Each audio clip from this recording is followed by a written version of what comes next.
Ξεκινήσω πρώτα από την άσπα. Αγγλική φιλολογία. Τώρα να φανταστώ, you speak English, έτσι. Of course I do. Θα σου άρεσε να ασχοληθείς με τίποτα άλλο πέρα από τη διδασκαλία της αγγλικής? Σκέφτεσαι δηλαδή να κάνεις κάτι σε μελέτες?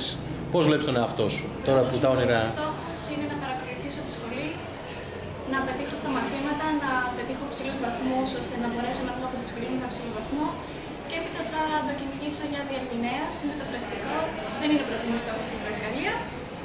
Θα ήθελα να κάνω κάτι διαφορετικό. Φαίνεσαι έτοιμη, αποφασισμένη.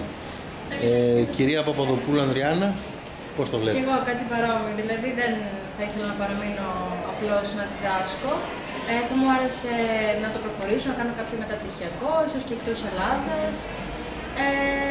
Ίσως καθηγήτρια πανεπιστημίου, πάρα που μου άρεσε. Πάντως έχετε τώρα αυτή τη στιγμή την πολυτέλεια να κάνετε όνειρα. Σκεφτείτε λίγο τον εαυτό σας πριν ένα χρόνο. Δεν ήσασταν το ίδιο χαρούμενες και σίγουρα ήσασταν πολύ πιο αγχωμένες. Κάτι για αυτά τα παιδιά, γιατί να μην ξεχνάμε, το έρχονται και άλλοι από πίσω. Για αυτά τα παιδιά που ξεκινάνε τώρα, αυτή τη βδομάδα, σας βλέπουν ενδόμηχα, κάνουν κάποιες σκέψεις, ένα μήνυμα, κάτι. Ένα μήνυμα. Πολύ πίστη στον εαυτό σας, πολλή δουλειά, όσο λιγότερο άγχος. Αυτός που αξίζει και που θα προσπαθήσει και θα δουλέψει σκληρά δεν πρόκειται να πάει χαμένος. Και από τους καθηγητές θα δέχεστε και στη στήριξη των γονιών σας και όλα θα πάνε καλά.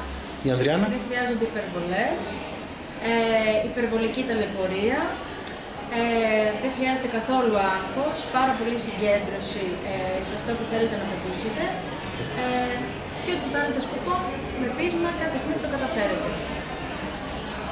Τέλος.